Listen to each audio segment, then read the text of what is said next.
Welcome back to the channel, guys.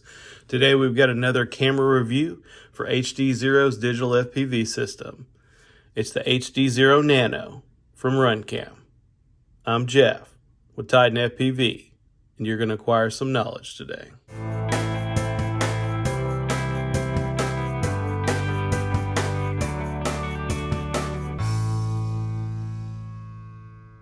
You may have seen some footage from the HDZero Micro Beta Cam. I'll post a link up here at the top. You can check that out if you haven't already. I did have two of the pre-ordered micro cams from HDZero. I was in the first batch, but unfortunately those got lost in customs. DiviMath did properly refund those to me, so no harm, no foul. They have got their logistics issues sorted out, I believe, as of now. But today we're looking at something similar, a bit different. It's the Nano version of the same camera. It's using the same sensor. All in all, besides the lens and the size of the camera, it's pretty essentially the same camera. And you'll see that in the video footage there. They have corrected some issues that I notated previously with the original, the beta camera, the white balance. They've corrected that. But yeah, without further ado, let's unbox this guy, open it up, see what comes in the box, and then we'll get to some footage for you. It's from RunCam, so comes with RunCam packaging. It's marked as the Racer as the previous cameras were. Got the nice quality seal here for you.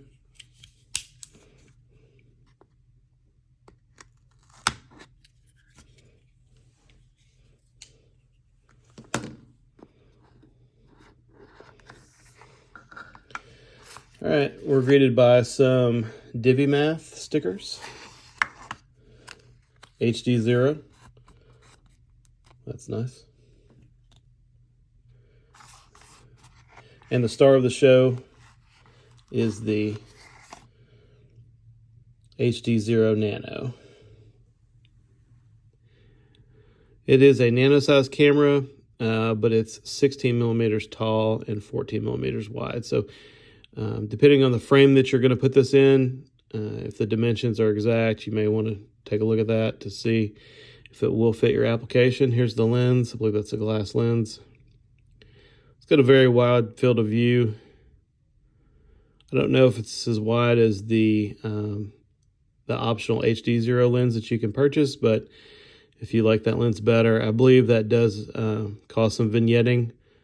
The display, I think Ryan Quillett posted a video of that footage. You have slight vignetting with the HDZero lens, but that may be a solid option for you. You see you got your MIPI connection here on the back.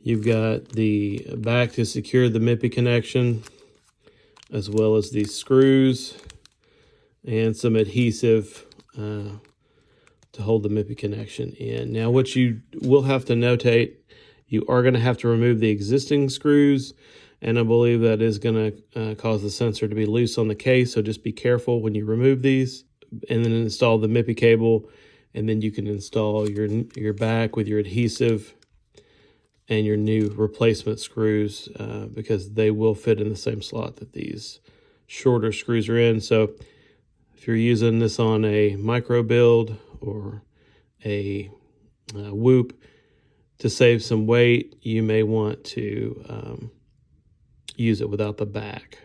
So just notate that you'll want to remove the existing screws before you mount the back to hold the MIPI cable in place.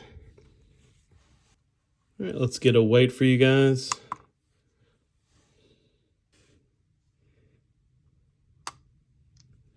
Looks like we're coming in at 4 grams even.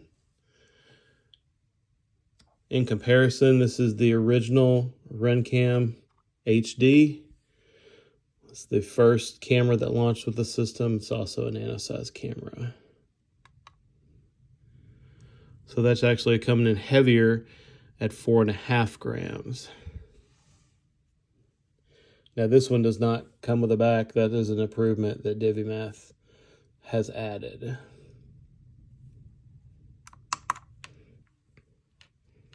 You want to compare these?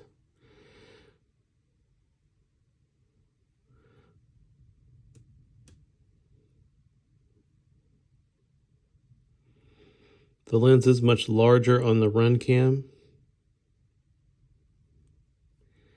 but I believe the field of view is larger on the DiviMath. I'm sorry, the HDZero.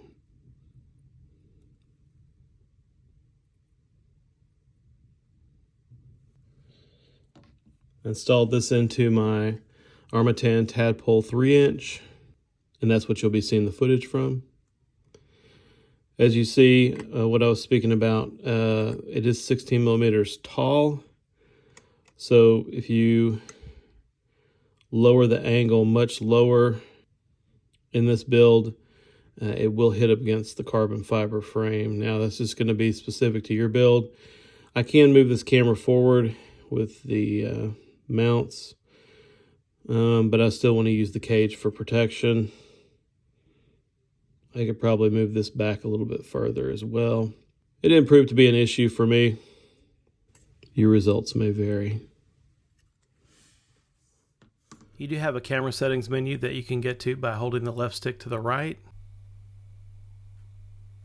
You can change your sharpness between normal and enhanced.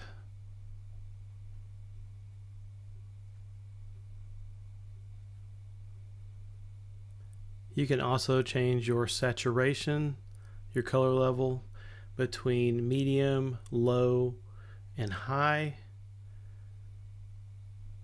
You can also adjust your brightness.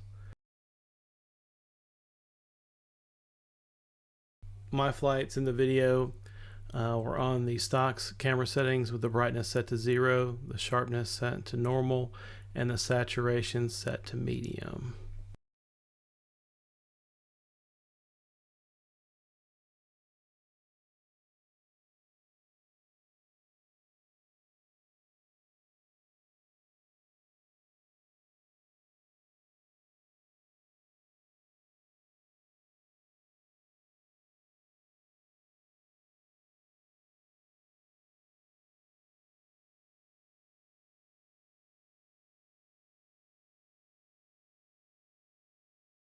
Let's cut to the footage and we'll see what this guy's about.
Definitely the best image quality for any nano size HDZero camera.